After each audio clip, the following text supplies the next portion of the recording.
üks vaimse elu üks põhimõtted on see, et saaks kaineks sellise karge külmaga.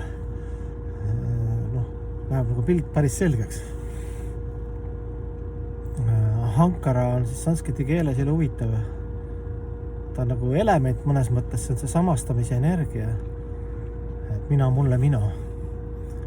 Ja Varna ongi siis inimese erinevad sotsiaalsed ja igast kalduvused, anded ja tööalased Jumala poolt andud, mis tal ideaalis ta leiab siis, kuhu teda kisub nagu. Ja siis, kuna kõik on Jumala energia, siis Jumalat teenida saab kõikides energiates Hankaras valesegos kaasa, samastad ennast mingi andega ja siis see mingi pühendunu näeb siin mingi Jumala mees, kes on, eks ju, ennast nagu rohkem teadustanud ja Jumalat nagu märkab või need sügavamad loodusseadused, siis sa ütleb sulle lihtsalt, et püüab sind meelitada, et sa oma materiaalsed keha samastamised ja anded rakendad Jumala teenimisse. Hankara oma vale ego. Ja see ei tohigi, see öeldakse, et kui sa samastad ennast kehaga, siis see on tamaguuna veel nagu teadmatus.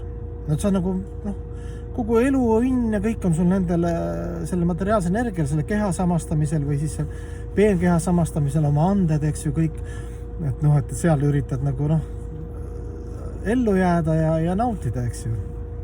See on tegelikult teadmatuses ja siis see ei saagi nagu inimest, meiesuguseid nagu tülitada, et öelda, et räägid küll mingitest liiladest ja hingetasemel ja vaimsest maailmast, aga meil ei ole nagu kogemust. Et meil on kogemus, ütleme, selles elus, me samastame kehaga, mul on ainult kehalised asjad ja see, millest ma rõõmu tunnen, on see, et ma olen laulumees.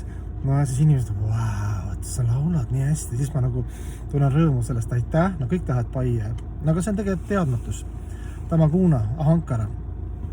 Et see läbi keha, kuidas öelda, püüan ennast eksponeerida, nautida maailma ja siis vaimne elu ongi algajatel, ongi see, et siis sa rakendad need oma anded ja oma keha Jumala teenimist, Jumal võtab seda hea meelega vastu. Aga jah, et sa pead arvestama, mis tasemel sina oled ja enamus inimesed on siis selles kehalises kontseptsioonis ja kõik arvavad, et ma olen päris hea nendes ajutistes asjades, mis nagu nii kõik unustavad.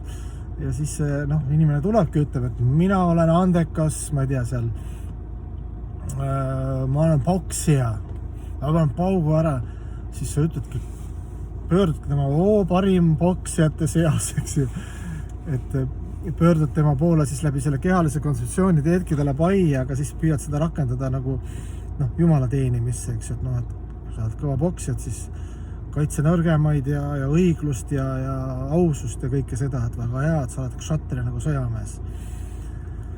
Sellised pirukad.